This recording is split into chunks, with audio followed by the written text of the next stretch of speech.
ఇది ఒక్కటేనా ఏంటంటే ఒక హత్య. ఇంకొకటి ఏంటంటే చిన్న పిల్లల మీద అత్యాచారాలు బాగా జరుగుతుంటాయి. మీరు సునీతా కృష్ణన్ పేరు విన్నారు కదా, ఎన్జిఓ హైదరాబాద్లో ఆమన్గర్ దగ్గర ఇక్కడ ఉంటారు. ఆమె కూడా చాలా మంది చేయటము, రెస్క్యూ చేయటము, police department, human trafficking wing department, CID వాళ్ళు చాలా చాలా మంది చేశారు. తను కూడా చాలా కష్టపడి చేసింది. సో ఎవరి ఫీల్డ్లో వాళ్ళు చేస్తూ ఉన్నారు. ఇప్పుడు చిన్న పిల్లల మీద చాలా అత్యాచారాలు జరుగుతుంటాయి. ఎందుకంటే దే ఆర్ వల్నరబుల్. ఏమంటారు, వాళ్ళు దొరుకుతారు వాళ్ళే, ఇంకెవరు కాదు. ఎందుకంటే వాళ్ళు బెదిరిస్తే భయపడతారు, ఎవరికి కూడా చెప్పరు. లాస్ట్ సొంత ఇంట్లో ఉన్నటువంటి సొంత అన్ననో చిన్నాన్ననో లేదా పాలువాలో లేకపోతే బంధువో ఎవరో చేసినా కూడా వాళ్ళు ఎవరికి కూడా చెప్పరు. కాబట్టి దాన్ని వాళ్ళు కంటిన్యూ చేస్తారు. కొన్ని కేసెస్లో చూస్తే సొంత తండ్రి కూడా చేయటం, ఇవన్నీ కూడా చాలా కూడా చెప్పం. మన స్కూళ్ళలో అందరు కూడా పిల్లలకి ఏం చెప్తాం, what is good touch, what is bad touch, ఇది కూడా చెప్తుంటాం. ఒక తల్లి మాత్రమే కూతుర్ని ఏ భాగమైనా టచ్ చేస్తుంది, ఒక తల్లి మాత్రమే. తండ్రి కూడా కొన్ని ప్రోహిబిటెడ్. ఈవెన్ తండ్రి కూడా సాధ్యమైనంత వరకు కూతురు ఉంటే ముద్దు పెట్టుకోవాలంటే ఈ నెత్తి మీద ఇక్కడ సైడ్కి పెట్టుకుంటాడు తప్ప డైరెక్ట్గా పెట్టుకో. ఈవెన్ తండ్రి కూడా, ఈవెన్ నాకు కూడా మా ఇంట్లో మా కూతురు చెల్లెళ్ళు ఎవరైనా వచ్చేసి డైరెక్ట్గా హ్యాపీగా షేర్ చేసుకొని నాకు డైరెక్ట్గా వస్తే నేను ఇలా క్రాస్గా వాళ్ళని ఇలా ఉండేసి ఇలా పట్టుకొని అభినందిస్తాను, ఇలా ఇక్కడ పెట్టుకుంటాను. That is good side. ఇది పిల్లలకు మనం చెప్పాలి. మరి వాళ్ళు ఎప్పుడు చెప్పినప్పుడు మరి వాళ్ళు వింటారా అంటే వాళ్ళు వినాలి. Raise your voice, stop the violence అనేది స్లోగన్. అది ఎనీ డొమెస్టిక్ వైలెన్స్ కావచ్చు, సెక్సువల్ అబ్యూస్ కావచ్చు, whatever it may be. Raise your voice. ఎప్పుడు వాయిస్ రేజ్ చేస్తాము, మన లోపల అది రావాలి, ఆ భావన రావాలి. ఎస్, ఎంతకాలం నేను భరించాలి. మన మహాభారతం కనుక తీసుకుంటుంటే దుర్యోధన, దుశ్శాసన వీళ్ళందరూ కలిసేసి ఆ ద్రౌపది దేవి యొక్క వస్త్రాపరణ కనుక చేస్తూ ఉంటే ఆమె భరించలేక ఎంతవరకు భరిస్తుంది, సమ్ ఎక్స్టెంట్ అయిపోతుంది.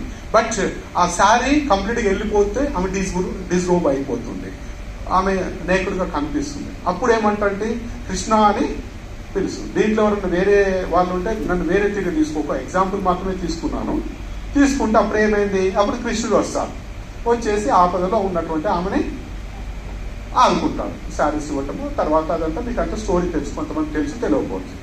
కానీ ఈ కలియుగంలో నవ్వేడేస్ ఈ సైబర్ క్రైమ్ లేకపోతే ఇంకేమో జరుగుతుంటే ఎంతమంది కృష్ణులు ఉన్నారు వచ్చి చెల్లెలందరినీ ఆదరిస్తేందుకు లేకపోతే రక్షిస్తేందుకు ఉన్నారా? అంటే ఆ టీవీలో కూడా అప్పుడప్పుడు వస్తుంది, తప్పేం కాదు. వాడు అంటే first in the XYZ channel exclusively. అరే ఎంత Bhavani, you say that person, shift that person to the hospital, he may be survive. ఎందుకంటే ఒక మనిషికి 5 లీటర్ల బ్లడ్ కనుక ఉంటే దాంట్లో 2-3 లీటర్లు పోతే చచ్చిపోతాడు. Cardiac respiratory arrest, post mortem వచ్చేస్తాడు. Before issue of the post mortem మనం కనీసం you shift to hospital, dial 100 108 ambulance, what it will, police will come and shift the injured person to the nearest hospital for treatment, replacement of the life, to save the valuable life of a injured person. Similarly, ఇప్పుడు మీకు అన్యాయం జరిగితే హే కృష్ణ, హే ముకుంద అని మీరు ప్రార్థించినా లేకపోతే ఇంకొక మతస్థులు ప్రార్థించినా వారు వస్తారో రారో కానీ బట్ చేతిలో ఉన్న ఫోన్ నుంచి 100 నెంబరు 108 నెంబరు ఒత్తేస్తే మాత్రము 2, 3 లేదా 5 కనీసం 10 నిమిషాలల్లా a police officer may reach your place. This is true. మీ డయల్ 100 కాల్ చేయండి, అంతేనా? ఎందుకు? మేమున్నామనే భరోసా ఇస్తారు. అంటే నేను ఇందాక అన్నా కదా, రేజ్ యువర్ వాయిస్ కాదు, just dial and place A message, WhatsApp message. Police will reach the spot and rescue. మీరు అక్కడ లేరు, ఎంక్వైరీ చేస్తారు. నియర్ బై వాళ్ళు ఉన్న కిరాణా షాప్ ఉన్నో పాన్ షాప్ అంటే, అవును సార్ ఇందాక ఒక ఆడపడుచు వచ్చింది, బ్యాగ్ తీసుకుని వచ్చింది, వచ్చేస్తే ఒక కారు వచ్చింది, ఆమెతో గొడవ పడ్డరు, లాక్కొని పోతుంటే ఆమె బాగా గొడవ చేసింది సార్, నేను ఒక నెంబర్ మాత్రం నోట్ చేసుకున్నాను సార్, ఈ టీజీ అని ఉన్నది, పైన అయితే 1, 2, 3, 4 కానీ మధ్యాహ్నం గుర్తులేదు సార్ అని వాడు కనీసం that information might be provided by the nearby person. That is a major clue for the police to rescue the witching women. So భగవంతుడు వచ్చినా రాకున్నా భగవంతుని రూపంలో పోలీసులు అనే వాళ్ళు మీకు భరోసా ఇస్తూ మిమ్మల్ని ఆదుకుంటేందుకు డయల్ 100 ఉంది. సో రేజ్ యువర్ వాయిస్, అవునా కదా?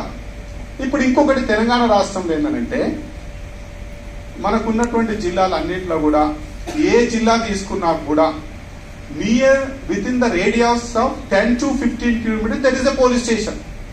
ఇక్కడి నుంచి మీరు హన్మకొండ బయలుదేరితే సుబేదారు అటు పోతే కాచిపెట్టకు అటు పోతున్నాం మట్టివాడలు ఇంకెళ్ళిపోతే ఏదో police station what ever maybe.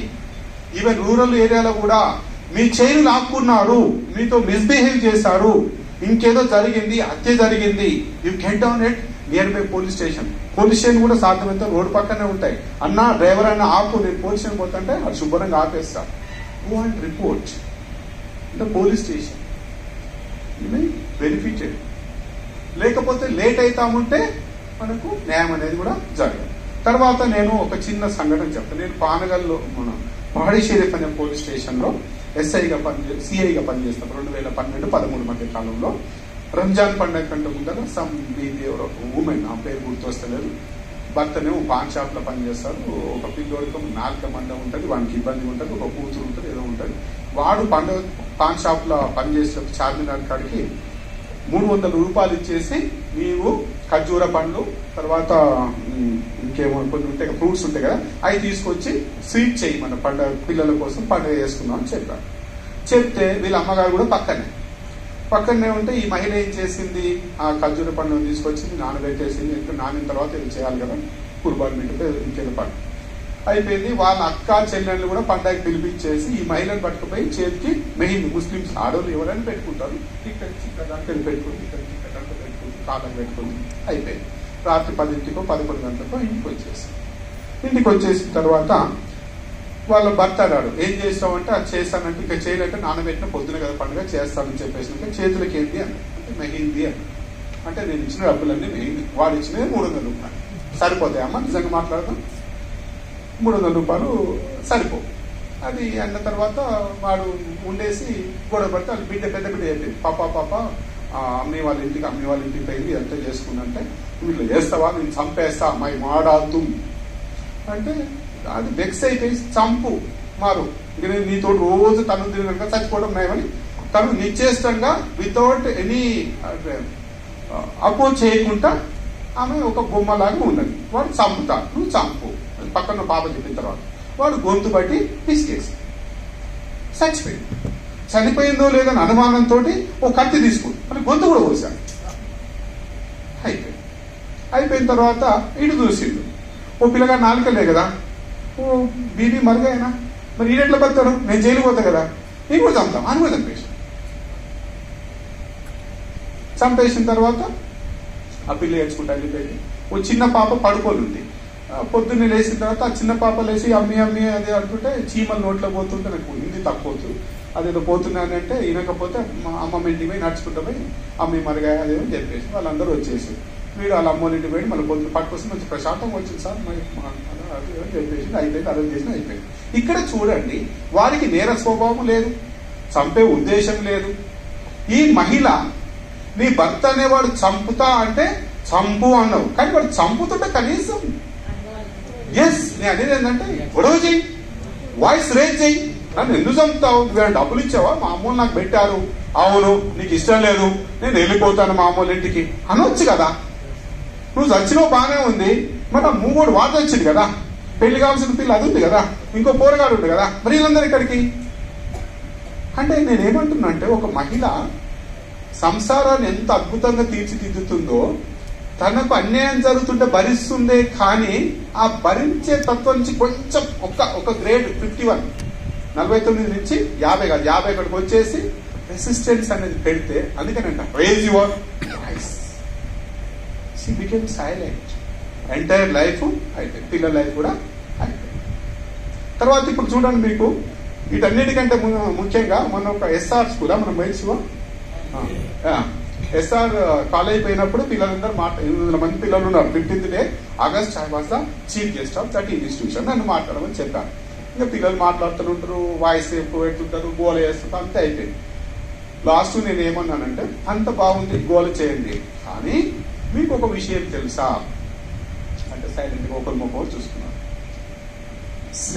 సీసాను కదా, child sexual abusive material, very very dangerous. ఒక 16 ఏళ్ల పాపని 16 ఏళ్ల పిల్లోడు, ఇద్దరు మైనర్సే యాజ్ పర్ చట్టం పరిధి కూడా. కానీ ఈ పిల్లోడు ఆ అమ్మాయిని వీడియో తీసిన, ఫోటో తీసి తన యొక్క ఫోన్ లో పెట్టుకున్నదే కాక వేరే ఫ్రెండ్ కి షేర్ చేసిన, తను స్టోర్ చేసుకున్నా, లేకపోతే పబ్లిక్ డొమైన్ లో పెట్టినా, దట్ ఈస్ అన్ అఫెన్స్. మరి ఎలా తెలుస్తుంది అంటే మనకు చిప్ లైన్ దాని ద్వారా ఏం చేస్తారు, మాకు సైబర్ సెక్యూరిటీ బ్యూరోకి పంపిస్తారు. సో మనం ఇంతమంది ఉన్నాము, ఇంతమందిలో ఒక 15 అమ్మాయి ఉంది. ఆ అమ్మాయిని నేను, ఎస్ఐ గారు, మీరు ఎవరైనా కూడా ఒక వీడియో కనుక తీసి అప్లోడ్ చేస్తే this message go to directly cyber. వాళ్ళు డైరెక్ట్ గా లోకల్ పోలీస్ చెప్పేసి as some exposed person is at so and so location, go and pick up that person. ఎవ్వడు కంప్లైంట్ చేయలే. సైబర్ అంటే ఎంత డేగా కన్నున్నో చూడండి. చైల్డ్ మీద అబ్యూజ్ కనుక జరిగితే, సెక్సువల్ ఎక్స్ప్లాయిటేషన్ కనుక జరిగితే police department cyber security bureau నిఘా పెట్టేసి పట్టుకుంటుంది. అప్పుడు పిల్లలందరూ కూడా ఒక్కరు కూడా మాట్లాడాలి. ఎందుకంటే దాంట్లో ఎంతో మంది ఏదో సమయంలో ఒక అమ్మాయి ఫోటో తీసి ఉండొచ్చు, షేర్ చేసుకొని ఉండొచ్చు. అర్థమైందా? ఆ తర్వాత ఆ ప్రిన్సిపాల్ ఉమెన్ ఆఫీసర్ ఉంది, ఆ అన్నది సార్ మీరు ఇది చెప్పినాక అందరు సైలెంట్ అయిపోయారు సార్. అంటే మనకి ఏంటంటే నేరం అని తెలిస్తే భయంతో ఉంటాం, జాగ్రత్తతో ఉంటాము, అది చేయకుండా ఉంటాం. అది చెప్పాల్సినటువంటి బాధ్యత పోలీస్ డిపార్ట్మెంట్, మీలాంటిటువంటి మీరు కూడా, ఎన్జిఓస్, స్కూల్స్ వాళ్ళు కూడా, అందరు కూడా. మేము అందరికి అంటే స్టేక్ హోల్డర్స్ మేము ఎందుకు కలుస్తూ ఉంటామంటే, నేను ఒక్కరిని, మీరు ఒక 100 మంది, ఈ 100 మంది ఒక 5-6 జిల్లాలో పనిచేస్తారు. మీరు మీటింగ్ పోయినప్పుడు కూడా అందరికి కూడా చెప్తూ ఉంటారు.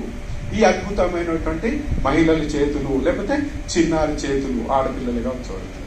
వాటిని ఆ రకంగానే ఉంచాలి, కానీ వాటిని అణిచివేయకూడదు, చంపివేయకూడదు. ఆ నోరు మూతపడకుండా ఉండకూడదు. దానికి మనం అందరం కూడా రెస్పాన్సిబిలిటీ తీసుకోవాలి. అప్పుడు మాత్రమే ఈ నేరాలనేవి తగ్గుతుంటాయి. ఇంకొకటి, వీటన్నింటి కూడా ఇంకా పెద్దగా అవసరం లేదు, ఒక చిన్న ఉదాహరణ చెప్తాం. ఇంట్లో మన అబ్బాయి ఇంటికి వచ్చాడు, వచ్చేటప్పుడు ఏ రకమైనటువంటి ఉదయం ఏ డ్రెస్ వేసుకుపోయాడు, సాయంత్రం ఏ డ్రెస్ వచ్చాడు, అతను వచ్చినటువంటి కండిషన్ ఉంది, కళ్ళు ఎలా ఉన్నది, స్మెల్ ఎలా ఉంది, దగ్గర పోయి నాన్న తిన్నవా తినలేదు అని చెప్పేసి యూ హగ్ యువర్ సన్. వాడు పెళ్ళైన అసలు నీ కొడుకే కదా. తల్లి షీ కెన్ డూ, ఫాదర్ చేయకపోవచ్చు. తల్లిపోతే అప్పుడు నీకు వాడు సిగరెట్ స్మోక్ చేశాడు, బట్టల మీద వస్తుంది, డ్రగ్స్ వాడాడు, కళ్ళల్లో ఎర్ర జీరా వస్తుంది, డ్రంక్ చేశాడు, స్మెల్ వస్తుంది, గుట్కా వేసాడు, వేరే వేసాడు, స్మెల్ వస్తుంది. The mother can identify.